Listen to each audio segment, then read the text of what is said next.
안녕하세요. 닥터케빈의 제 이제 지인이 원장님 팬인데 인터뷰를 하고 싶어갖고 조금 궁금한 부분도 많고 해갖고 이렇게 나오게 됐습니다.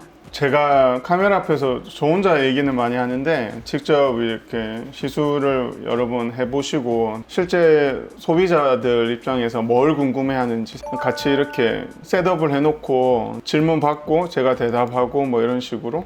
그래서 질문 첫 바따로 해주실 게 어떤 건가요? 필러 이제 면역 반응 이런 거 네. 그런 거를 겪었던 사람으로서 네. 무조건 면역 반응이 일어나는 건지 필러에 대해서 안 일어나는 네. 사람도 있는 건지. 저는 사실 어떤 시술 얘기를 할 때 이 면역 반응이라기보다는 필러를 우리가 오랜 기간 동안 분해되지 않게 만들기 위해서 천천히 분해되기 위해서 입자를 각효 과정을 거치는데 그때 약간은 조금 화학적인 물질이 들어가요. 근데 이제 그게 여러분들이 몸에서도 나오는 그런 비슷한 효소 같은 역할을 하기 때문에 저는 이제 필러를 엄청나게 많이 써본 사람으로서 거의 제로에 수렴한다라고 보는데 그럼 내가 뭐 0.5cc, 뭐 1cc 가지고 왜 문제가 일어나느냐. 저는 근데 대부분의 반응은 예를 들면 녹여야 되는 상황까지 가고 염증이나 괴사까지 간다는 거는 기술적인 어떤 부재 그런 것들 때문에 유발되는 게 굉장히 크다라고 생각합니다. 그래서 이게 여러분들이 잘 모르시는 게 필러는 수입이냐 국산이냐 이런 거는 전혀 안 중요해요. 사실은 의료기기로 허가를 받았고 이게 누구에 의해서 시술이 되는가가 거의 99.9%인데 아직까지도 여러분들이 이제 유럽산 게 좋다라고 생각하고 필러 브랜드 순위에 따라서 맞으신 분들이 많은데 그게 의미가 전혀 없다라는 거죠.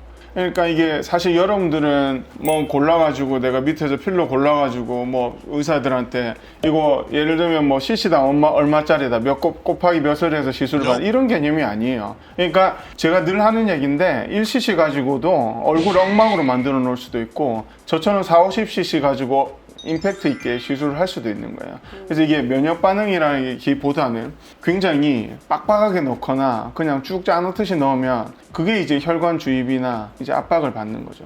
그리고 네. 제가 진짜 정말 네. 이거는 사실적으로 말해줬으면 좋겠다고 생각하는 부분인데 네. 필러를 넣으면은 기간이 얼마나 가요? 이렇게 대충 물어보면은 네. 1년 정도 가요? 이렇게 대답을 하더라고, 피부과나 뭐 이런 네. 데서. 근데 그게 진짜 사실인가?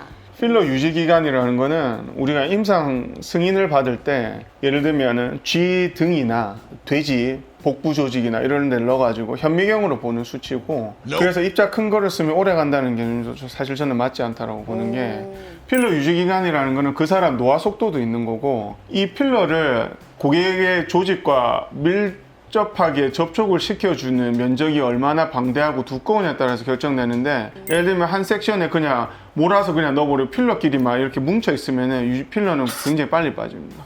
예, 빨리 빠지고 시간이 지나면서 굉장히 덩어리지게 되는 거고 필러 유지 기간 얼마예요라고 했을 때 가장 중요한 게 뭐냐면 본인 고객이 굉장히 오랜 기간 지나서 시술한 게 정말 어떻게 유지되고 있는지 자기 눈으로 봐야 되는데 보통 병원들이 레이저는 레귤러하게 우리가 인터벌을 두고 오지만 필러 시술을 하는 곳들은 사람들이 많이 옮깁니다. 왜냐하면 계속해서 엉망으로 되거든요. 코를 예를 들어 봅시다. 코를 보면 노즈 브릿지라 해서 여기만 계속 맞아요. 코끝은 계속해서 내려앉는 느낌이 드는 거죠. 근데 이분들이 필러를 맞고 한 달도 안 갔다는 분도 있고 6개월도 안 갔다는 분도 있고 1년 이상 됐다고 하는 사람이 없어요. 왜? 여러분들 필러를 자주 맞는 사람들 보면은 전부 다 이제 빵순이처럼 돼 있어요. 근데 왜 이렇게 시술이 될 수밖에 없냐면은 우리가 전체적으로 시술하는 걸 보통 지방 이식이 훨씬 뛰어나다고 생각하는데 필러는 자칫 잘못 넣으면 볼록해지면서 굉장히 엉망이 되기 때문에 굉장히 이 현미경 레벨에서 해야 되는 시술이기 때문에 굉장히 예민하기 때문에 보통 병원들이 많이 못 권하는 거예요. 많이 못 권하고 필러가 가진 내재 가치는 시술하는 병원에서 만드는 건데 그걸 이제 병원들이 이제 저가로 미끼 상품으로 깔고 고객들도 그게 전부 다인 줄 아는 거죠. 이게 엄청 또 길어지네. 투머치로는. 아니 원장님이 너무 진지하셔서 조금 네. 이렇게 재밌게 하고 싶었는데 너무 네. 이렇게 메소드로 빨려 들어가셔서 네. 네.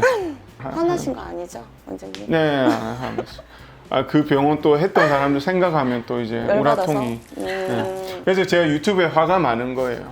왜냐면 그냥 고객님들이 저를 선택 안 하시는 고객님 손해예요, 사실은. 그러니까 가격 가지고 이 병원 비싸니까 다른 데 가서 비교 우위를 그쪽에 두는 거는 이제 본인 손해라는 거죠. 이 자신감 유튜브에 제가 봤거든요. 그래서 이 원장님을 한번 상담 한번 해보고 싶다 이런 생각을 하고서 오늘 이 자리를 참여를 했는데 영상이랑 똑같으신 것 같아요. 실제적으로 훨씬 좀 더 부드러운데 네. 유튜브에서 뭔가 이제 임팩트 있게 악센트를 줘서 얘기해야 되기 때문에 좀 좀 강합니다. 화가 좀 항상 좀 이제 없어요. 이제 그래요? 뭐 거의 체념했기 때문에. 제가 그리고 이제 원장님을 제일 중요하게 보러 온 네. 이유는 예. 제가 거상을 생각하고 있는데 네. 이런 부위가 이렇게 이제 나이 들면서 바뀌잖아요. 그래서 그것 때문에 이제 중점으로 어떻게 보면 이렇게 온 것 같아요.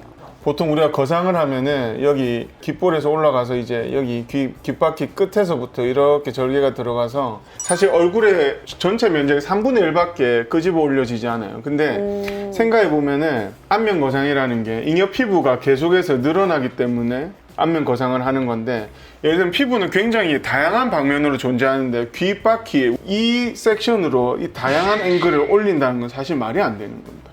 그래서 거상은 실질적으로 볼륨 로스로 인해서 피부가 처지는 건데, 볼륨만 제때 채워줘도 거상은 할 필요가 없어요. 예를 들면 거상을 한다, 잉여 피부 5mm에서 10mm 정도 잘라내는 건데 그러면 우리가 균일하게 잘라낼 수 있느냐? 전혀 아니라는 거죠. 수술이 가지는 가장 맹점은 뭐냐면, 영구적이라고 사람들이 착각을 하는데, 제가 수술을 절대 안 하는 이유가 뭐냐면, 예를 들면 고객님이 20대 때 내가 안면 거상을 했다, 코 보형물을 했다, 그러면 30대 때 그 라인이 유지가 되느냐? 전혀 아니라는 거죠. 그래서 그 상황에 맞게끔 디테일하게 시술이 들어가야 되는데, 수술한 사람들 보면 가슴 보형물도 그렇고 안면 거상도 그렇고 코 보형물도 그렇고 드러나게 됩니다. 썰물 빠지면 우리가 해안가에 뭐가 존재하는지 드러나는 것처럼 그렇게 드러난다는 거죠. 그래서 거상은 예를 들면 아무것도 안 하고 산 60대, 70대에게 맞는 거지, 지금 강남에서 거상이 다시 붐이 일어나서 20, 30대 때부터 하는 거는 저는 사실 미친 짓이라고. 그러면 예를 들어서 네. 뼈를 손대거나 이제 그랬을 네. 때는 빈 공간이 남을 거 아니에요. 네. 근데 그럴 때도 그럼 거상을 하면 안 되는 건가요?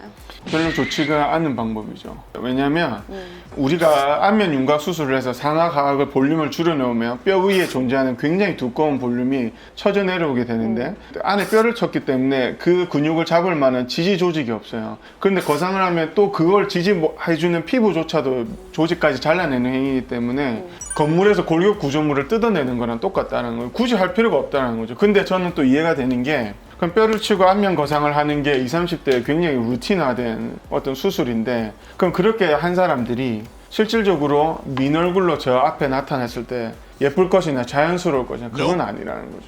오늘 엄청 빠져드네. 이제 그만 빠져드네. 너무 또 빠져들고 있네. 저는 실제로 이제 뼈를 광대를 쳤으니까 네. 이거를 쳤는데 네. 이 부분을 다 필러로 여기를 채울 수 있다는 말씀이신 거예요? 뼈를 친 사람들 특징이 뭐냐면은 입가 주변에 주름이 수직화됩니다. 왜냐면 이렇게 볼륨이 있던 게 내려오니까 이렇게 수직화되는 겁니다. 그러면은 이미 쳐져서 내려온 거는 줄여줘야 됩니다. 무겁게 되어 있는 거를 계속 놔두면 중력 영향 때문에 계속해서 치고 내려오거든요. 치고 내려오다 보면 이제 여기 이제 불독 심술보처럼 되는 거고, 입가주름하고 경계가 생기는 건데, 가볍게 해주고 입가주름은 채워줍니다. 네. 아니 영상도 봤는데 이제 예. 모든 부위에 다 필러를 하시잖아요. 네. 근데 모든 부위에 필러를 했을 때 제일 잘 빠지는 곳? 필러가 좀 빨리 빠지는 곳? 그것도 궁금해요. 얼굴이랑 몸 이제 포함해서. 압박을 많이 받는 데는 빨리 꺼집니다. 예를 들면은 팔자, 입가 수없이 움직여요. 양치질하고. 그리고 힙뒷 계속해서 이렇게 움직이잖아요. 원래 조직도 없는 데다가. 근데 예를 들면 바디 같은 경우는 운동해서 근육 볼륨을 키울 수 있는데, 얼굴은 또 그게 안 되고, 우리나라 자체가 바디 프레임이 작고 여성성을 상징하는 어깨, 가슴, 골반, 힙, 다리 쪽이 원체 잘 안 붙는, 지방 메인이어야 되는 부분들이 원체 안 붙고, 쓸데없어야 될 부분은 또 커요. 종아리. 선생님 옆구리. 얘기하시는 거예요 지금? 아니, 화나신 거 아니죠? 여자 얘기를 하고 있는데. 그래요? 선생님 화나신 거 아니죠? 화 안 났어요. 원래 찍을 때 그래요.